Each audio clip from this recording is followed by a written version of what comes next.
கேள்வி பார்வையாளருக்கு வணக்கம். இந்த நேர்காணலில் நாம் சந்திக்க இருக்கும் சிறப்பு விருந்தினர் திராவிட இயக்க தமிழர் பேரவையின் துணை பொதுச் செயலாளர் வழக்கறிஞர் ராமவைரமுத்து அவர்கள். சார் வணக்கம். வணக்கம். தமிழ்நாடு முதலமைச்சர் அவர் கடந்த முறை நிதி ஆயோக் கூட்டத்தை புறக்கணிச்சிருந்தாங்க. இன்றைய தினம் டெல்லி சென்றதை வட இந்தியா முழுவதும் தற்போது மிகப்பெரிய பேசுபொருள் ஏற்படுத்தியிருக்கிறது. அண்மையில பார்த்தோம்னா ஆளுநருக்கு எதிராக தீர்ப்பு, மாநில உரிமை போன்ற பல்வேறு விஷயங்கள் திமுக வென்றதை தொடர்ந்து தற்போது முதலமைச்சர் அவர்கள் இந்த நிதி ஆயோக் கூட்டத்துக்கு போறதை நீங்க புதுசா பாக்குறீங்க? அதாவது நிதி ஆயோக் அப்படிங்கிறது முன்பு திட்டக்குழு என்ற ஒரு அமைப்பாக இருந்தது.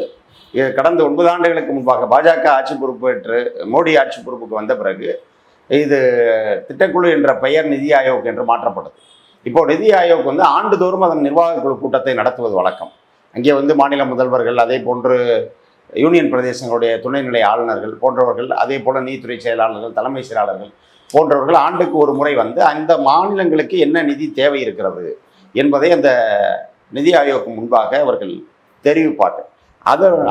அதன் பிறகு அதே போன்று ஒன்றிய அரசுக்கும் மாநில அரசுக்குமான வேறு என்ன விதமான சிக்கல்கள் இருக்கிறது, கொள்கை பிரச்சனைகளில் முடிவெடுக்க வேண்டியது இருப்பது போன்ற விவாதங்களையும் கூட அங்கே நிதி ஆயோக்கில் எழுப்ப முடியும். கடந்த முறை தொடர்ச்சியாக தமிழ்நாட்டிற்கு நிதி ஒதுக்க ஒன்றிய அரசு மறுத்த காரணத்தினாலே அதை புறக்கணிப்பதாகவே அறிவித்திருந்தார். அதாவது முதலமைச்சர் புறக்கணித்தாரே தவிர அரசு பங்கேற்றது, தலைமைச் செயலாளர் போன்ற பிரதிநிதிகளை தமிழ்நாடு அரசு அனுப்பியது. ஆனால் இந்த முறை நேரடியாகவே முதல்வர் தான் பங்கேற்கப் போவதாக கடந்த வாரமே தெரிவித்திருந்தார். எடப்பாடி போன்ற சிலர் எல்லாம் என்ன சொன்னார்கள் என்றால், ஏதோ இவர் பாஜகவோடு மென்மையான போக்கை கையாள தொடங்கி விட்டார், பயந்து விட்டார், அந்த டாஸ்மார்க் நிறுவனங்களின் மீது அமலாக்கத்துறை நடத்திய அந்த சோதனைகளை கண்டு ஸ்டாலின் அஞ்சு விட்டார், அதனால் சமாதானத்துக்கு தான் போறாரு என்றெல்லாம் பேசினார். ஆனால் உண்மை என்ன அப்படின்னு பார்த்தீங்கன்னா, இப்போ அவர் போகிறது ஒரு மிகப்பெரிய எழுச்சியோடு ஒரு மாசா அன்னைக்கு டெல்லியில் போய் இறங்கியிருக்காரு. காரணம் என்ன அப்படின்னா, எங்கே நீங்கள் எதற்காக சமாதானத்துக்கு போகிறாருன்னு நீங்கள் சொன்னீங்களோ அந்த வழக்கே நேற்று உச்சநீதிமன்றம் என்ன சொல்லியிருக்கு அப்படின்னா, அமலாக்கத்துறை மாநில சுயாட்சியை மீறி செயல்படுகிறது. நீங்கள் ஒரு தனி மனிதர் தவறு செய்தால் அந்த தனி மனிதனின் மீது நடவடிக்கை எடுக்கலாமே தவிர ஒரு அரசு நிறுவனத்தை எப்படி நீங்கள் குற்றவாளியாக அந்த நிறுவனத்தின் மீது எப்படி குற்றச்சாட்ட முடியும் என்று ஒரு நியாயமான ஒரு கேள்வியை நேற்று உச்சநீதிமன்றம் அமலாக்கத்துறையை நோக்கி எழுப்பியிருக்கு.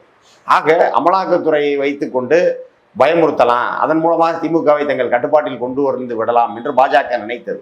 அவர்களுக்கு பாஜகவிற்கு திமுக பயந்து கொண்டுதான் இவர் போறாரு என்பதை போன்ற வேலையை எடப்பாடி செய்தார். ஆனால் திராவிட முன்னேற்ற கழகம் மீண்டும் மீண்டும் எதையும் சட்ட ரீதியாக எதிர்கொள்ளும் என்பதற்கு ஏற்ப நேற்றைய தினம் மிக சிறப்பாக அந்த ஒரு உத்தரவு பிறப்பிக்கப்பட்டிருக்கிறது. இந்த டாஸ்மார்க் வழக்கே அமலாக்கத்துறை விசாரிக்க கூடாதுன்னே உச்சநீதிமன்றம் சொல்லியிருக்கிறது. எந்த இடத்துலையுமே அவர் சமாதானத்துக்கு அவர் போகலை அப்படிங்கிறது தெளிவாக தெரிந்து விட்டது. பின் எதற்காக போகிறார் அப்படின்னு பார்த்தீங்க அப்படின்னா, இங்கே இன்னொரு விஷயம் இருக்குது. அதாவது பார்த்தீங்கன்னா, 2005 தொடங்கப்பட்ட அனைவருக்கும் கல்வி அப்படிங்கிற ஒரு திட்டத்தின் கீழ் தமிழ்நாடு அரசுக்கு அளிக்கப்பட வேண்டிய 2192 கோடி ரூபாய் பணம் அளிக்கப்படாமலேயே, அந்த நிதியை விடுவிக்காமலேயே ஒன்றிய அரசு இருக்குது. அப்போ இதற்காக பல முயற்சிகளை தொடர்ந்து தமிழ்நாடு அரசு எடுத்தது. கடந்த வாரம் கூட பள்ளிக்கல்வித்துறை அமைச்சர் அன்பில் மகேஷ் அவர்களுடைய எழுதிய நூல் வெளியீட்டு விழாவில் பேசும்போது இதற்காக நாங்கள் உச்சநீதிமன்றத்தில் வழக்கு தொடர்வோம் அப்படின்னு சொன்னார். இப்போ 2 தினங்களுக்கு முன்பாக அதற்காக வழக்கும் தொடர்ந்துவிட்டார். அப்போது அந்த வழக்கு விசாரணைக்கு வரும் பொழுது நீங்கள் இந்த பிரச்சனையெல்லாம் போய் ஒன்றிய அரசோடு விவாதித்தீர்களா அப்படின்னு உச்சநீதிமன்றத்தில் ஒரு நிலை வர வேண்டியது இருக்கும். அப்போது என்ன செய்யலாம் அப்படின்னா, இந்த நிதி ஆயோக் கூட்டத்துக்கு ஏன் போன வருஷம் புறக்கணிச்சார், இந்த வருஷம் போனார்னா பாஜக ஆப்படிக்கிறதுக்கு தான் போகிறார். ஏன்னா அந்த உச்சநீதிமன்றத்தில் இது தொடர்பாக விவாதம் வரும் பொழுது நீங்கள் உங்களுடைய கோரிக்கையை நிதி ஆயோக் கூட்டத்தில் எழுப்பினீர்களா என்று ஒரு வாதத்தை பாஜகவினுடைய ஒன்றிய அரசினுடைய வழக்கறிஞர் வைப்பதற்கு வாய்ப்பு இருக்கிறது. இப்போ இவர் போய் அதை நாளைக்கு அதான் பேச போகிறார். 2192 கோடி ரூபாய் ஏன் விடுவிக்கவில்லை, பள்ளிக்கல்வித்துறைக்கு வர வேண்டிய பணம் வராமல் இருக்குது, அதனால் தமிழ்நாட்டினுடைய கல்வி பாதிக்கப்பட்டிருக்கிறது, குழந்தைகள் பாதிக்கப்பட்டிருக்கிறார்கள் என்ற ஒரு உரிமை குரலை நாளைய தினம் நிதி ஆயோக் கூட்டத்தில் அவர் எழுப்ப இருக்கிறார். அப்போது இது நிதி ஆயோக் கூட்டத்தில் முறைப்படி இந்த கோரிக்கை எழுப்பப்பட்டிருக்கிறது அப்படின்னு உச்சநீதிமன்றத்தில் சொல்லும் பொழுது, எப்படி தொடர்ச்சியாக உச்சநீதிமன்றத்தில் திராவிட முன்னேற்ற கழகம் தமிழ்நாடு அரசும் தொடர்கின்ற வழக்குகளில் எல்லாம் எப்படி வெற்றி பெற்று கொண்டே வருகிறோமோ, அதை போல இந்த நீதிமன்றம் மூலமாகவே இந்த 2192 கோடி ரூபாயை பாஜக அரசு கொடுத்தாக வேண்டும்ங்கிற ஒரு தீர்ப்பு வருவதற்கு வாய்ப்பு இருக்கிறது. ஆக இதற்காக இன்றைக்கு இந்த நிதி ஆயோக் கூட்டத்தை வந்து அவர் பயன்படுத்தியிருக்கிறார்.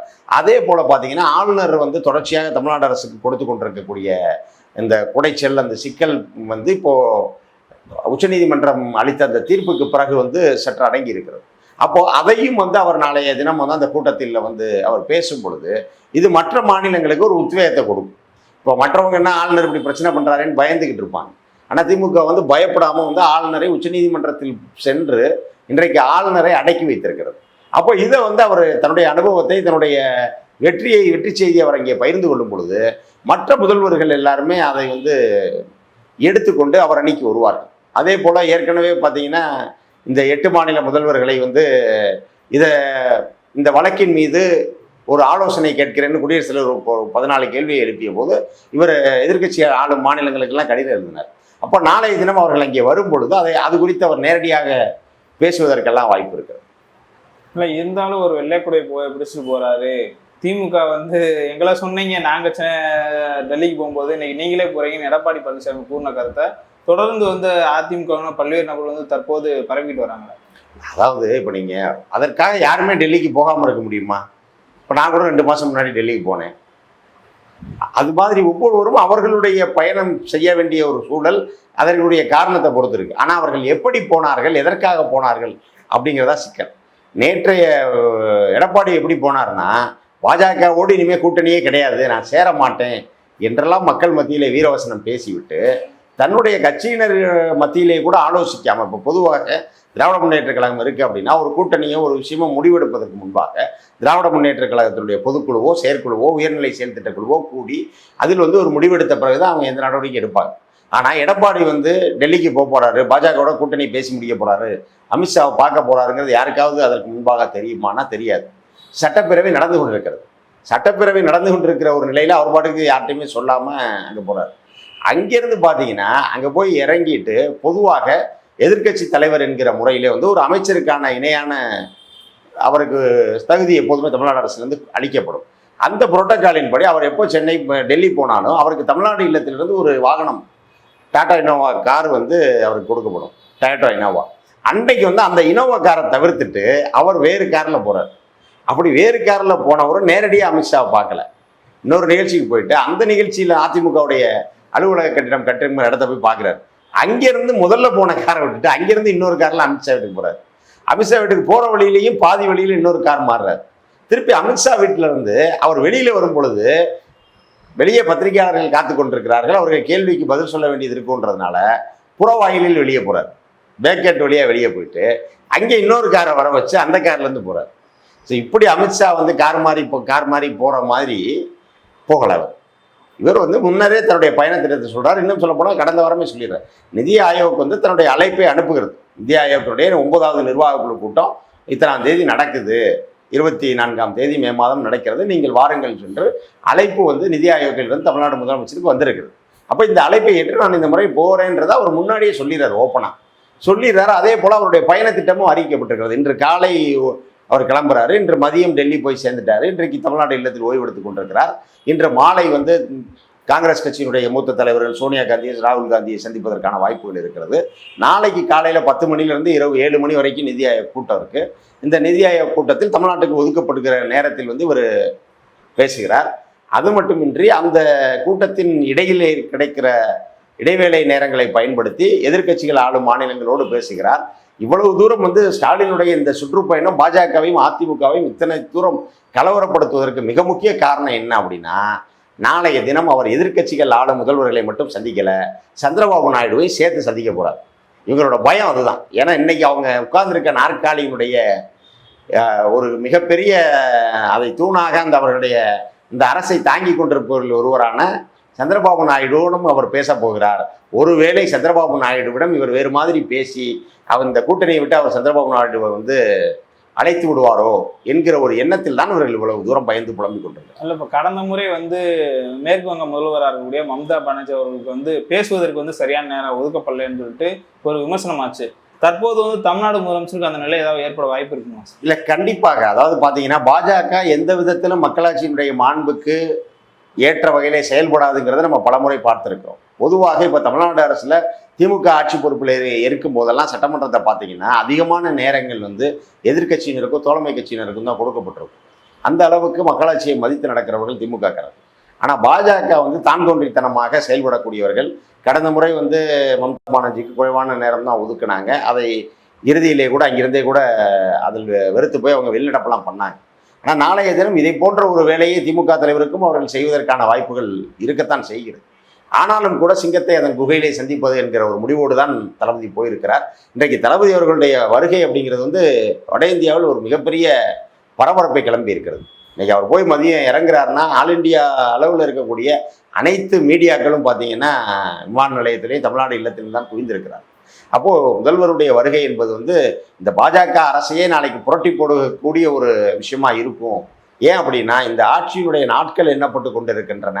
ஏன்னா பீகார் தேர்தல் அப்படிங்கிறது இந்த ஆண்டே வரை இருக்கிறது. இப்போ பீகார் தேர்தலில் வந்து இம்முறை ஒருவேளை பாஜக கூட்டணி ஆட்சியை இழக்குமையானால் நிதிஷ்குமார் வந்து முதல்வர் பொறுப்புலேருந்து விலகுவார். நிதிஷ்குமார் பீகார் முதல்வர் பொறுப்பில் இருக்கிறது வந்து இப்போ பாஜக கூட்டணி இருக்கிறதுனால தான் இருக்கார். இப்போ அந்த பொறுப்பை விட்டு அவர் விலகும் பொழுது அவர் பாஜக கூட்டணியிலிருந்து வெளியேறுவதற்கான வாய்ப்பு அதிகம். அப்போது நிதிஷும் சந்திரபாபு நாயுடும் அந்த கூட்டணியை விட்டு வெளியேறி விட்டாலே பாஜக அரசு தானாக கவிழ்ந்து விடும். ஆக இந்த நிலை தான் இப்போ பிரதமர் பார்த்தீங்கன்னா இவ்வளோ பதட்டப்பட்டு பீகாரில் போய் பிரச்சாரம் பண்ணிக்கிட்டு இருக்கிறது எல்லாம் காரணம் என்ன அப்படின்னு பார்த்தீங்கன்னா எப்படியாவது அங்கே பீகாரில் வந்து ஆட்சியை தக்க வைத்து நிதிஷ்குமாரை வந்து அவர்கள் இது பண்ணி வைக்கணும். நிதிஷ்குமார் வந்து அவர்கள் முதல்வராக இருக்கிற அளவுக்கு அங்கே இல்லை நிலைமை அப்படின்னாலே ஆட்டோமேட்டிக்காக நிதிஷ்குமார் வேறொரு முடிவை எடுத்து விடுவார். நம்ம ஆட்சி அங்கே இல்லாமல் போய்விடுமோ அப்படிங்கிற ஒரு பயத்தில் தான் பாஜக இருக்குது. அதனால் வந்து அவர்கள் இது போன்ற வேலையை செய்யத்தான் செய்வார்கள். இருந்தாலும் கூட பாஜகவை எப்படி எதிர்கொள்வது அப்படிங்கிறது நம்ம தளபதி அவர்களுக்கு தெரியும். இதே போல் அவருடைய இந்த டெல்லி பயணத்தில் இன்னொரு மிக முக்கியமான விஷயம் என்ன அப்படின்னா தமிழ்நாடு அரசு உச்சநீதிமன்றத்தில் தொடர்ந்து இருக்கக்கூடிய வழக்குகள், அந்த வழக்குகளை கையாளுகிற வழக்கறிஞர்களோடு அவர் ஒரு சந்திப்பை இன்னைக்கு நிகழ்த்த இருக்கிறார். இன்று இரவோ அல்லது நாளை காலையோ அவர் சந்தித்து பேசுகிறார். ஏற்கனவே ஆளுநர் அந்த வரலாற்று சிறப்புமிக்க தீர்ப்பை வந்து பெற்றுத்தந்த வழக்கறிஞர்களுக்கு தமிழ்நாட்டில் அவர்களை அழைத்து பாராட்டி தேநீர் விருந்தெல்லாம் அளித்தார். இப்போவும் போய் அவர் போகிறது என்னன்னா, நான் முன்னாடி குறிப்பிட்டது போல் இந்த 2192 கோடி ரூபாய் வழக்கு அங்கே விசாரணையில் இருக்குது. இந்த அமலாக்கத்துறை வந்து டாஸ்மாக் நிறுவனத்தின் மீது நடத்தப்படுகிற சோதனைகள் தொடர்பான வழக்கு இருக்குது. நேற்றைய தினம் அந்த தடை விதிக்கப்பட்டிருக்கிறது.